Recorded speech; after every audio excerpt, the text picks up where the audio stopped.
जम्मू कश्मीर में होने वाले आगामी विधानसभा चुनाव को लेकर भाजपा ने मंगलवार को 29 उम्मीदवारों की तीसरी सूची जारी कर दी। तीसरी सूची में दूसरे चरण में मतदान वाली 10 और तीसरे चरण में मतदान वाली 19 विधानसभा सीटों पर उम्मीदवारों के नामों का ऐलान किया गया है। वहीं पार्टी द्वारा जारी की गई सूची में माता वैष्णो देवी सीट से रोहित दुबे का टिकट काटकर बलदेव राज शर्मा को मैदान में उतार दिया गया, जिसको लेकर रोहित दुबे के समर्थक सड़कों पर उतर आए और पार्टी दफ्तर के बाहर जमकर इसका विरोध किया। बता दें कि विरोध कर रहे रोहित दुबे के समर्थकों का कहना था कि हमें बलदेव राज शर्मा को टिकट मिलने से कोई परेशानी नहीं है, मगर पहले रोहित दुबे को उम्मीदवार घोषित करने के बाद ऐसे उनका टिकट काट देना गलत है। उनके नाम की घोषणा के बाद किसी ने कोई विरोध प्रदर्शन नहीं किया, न ही किसी को कोई आपत्ति थी, फिर क्यों रोहित दुबे का टिकट काटा गया? पार्टी को इसकी वजह बतानी चाहिए।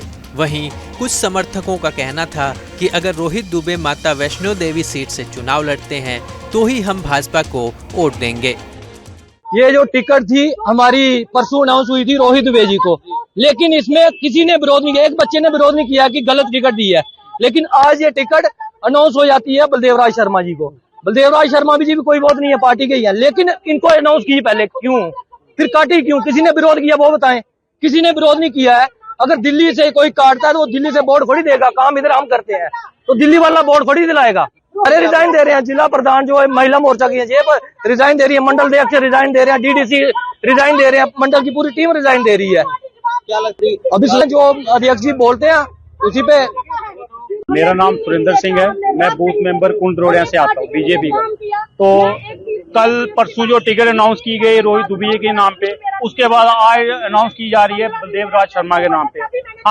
हम पार्टी से ये पूछना चाहते हैं, हमें रीजन बताओ, किस रीजन पे आपने पार्टी की टिकट चेंज की?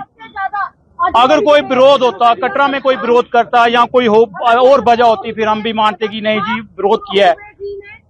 जम्मू विरोध चल रहा है, सुंदरमणि विरोध चल रहा है, वहाँ की टिकटें क्यों नहीं चेंज हुई? एक ही नाम क्यों चेंज हुआ? तो पार्टी की हमें पता लगा, रीजन चाहिए ना, हमें रीजन बताइए ना कि नहीं सुनी गई ना।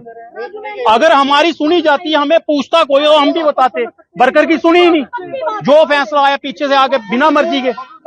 अगर हमने इतने टाइम तक वोटिंग बीजेपी के साथ चलते रहे, दिन रात एक किया, आज हमें पता चल रहा है नहीं टिकट किसी और को दे दी, रीजन बताइए ना हमें। हम ये हरकत ये चलती रही तो हम बीजेपी को कोई वोट नहीं देंगे, क्योंकि अगर हमारा अध्यक्ष वापिस आता है, यहाँ रोहित दुबे जी को टिकट मिलती है तो हम वोट यहाँ देंगे। अदरवाइज अगर कोई और मेंबर आता है तो हम किसी को वोट नहीं देंगे। इससे पहले भाजपा ने सोमवार को पहले चरण के चुनाव के लिए अपनी पहली सूची में 15 और दूसरी सूची में 1 उम्मीदवार के नाम की घोषणा की थी। पहले चरण में दक्षिण कश्मीर के 16 विधानसभा क्षेत्रों और जम्मू क्षेत्र के 8 विधानसभा क्षेत्रों में 18 सितंबर को मतदान होगा।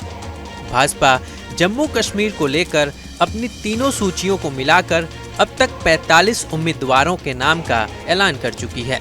बता दें कि जम्मू कश्मीर में 3 चरणों में विधानसभा चुनाव होंगे। प्रदेश की 90 सदस्य विधानसभा के लिए चुनाव के पहले चरण के तहत 18 सितंबर, दूसरे चरण के तहत 25 सितंबर और तीसरे और आखिरी चरण के तहत 1 अक्टूबर को मतदान होगा। मतों की गिनती 4 अक्टूबर को होगी। दूसरे और तीसरे चरण के लिए नामांकन दाखिल करने की प्रक्रिया 29 अगस्त और 5 सितंबर से शुरू होगी। बता दें कि यह विधानसभा चुनाव अगस्त 2019 में संविधान के आर्टिकल 370 को खत्म किए जाने के बाद केंद्र शासित प्रदेश के लोगों के लिए सरकार चुनने का मंच तैयार करेगा। जम्मू कश्मीर में 2014 में हुए पिछले विधानसभा चुनावों में भाजपा ने 25 सीट जीती थी, तब यह पूर्ण राज्य था। दरअसल कांग्रेस ने नेशनल कॉन्फ्रेंस के साथ गठबंधन किया है। खासकर जम्मू क्षेत्र में यह क्षेत्र 2014 से भाजपा का गढ़ रहा है। न्यूज नेशन अब व्हाट्सएप पर खबरों की ताजा अपडेट के लिए न्यूज नेशन के इस QR कोड को स्कैन करें।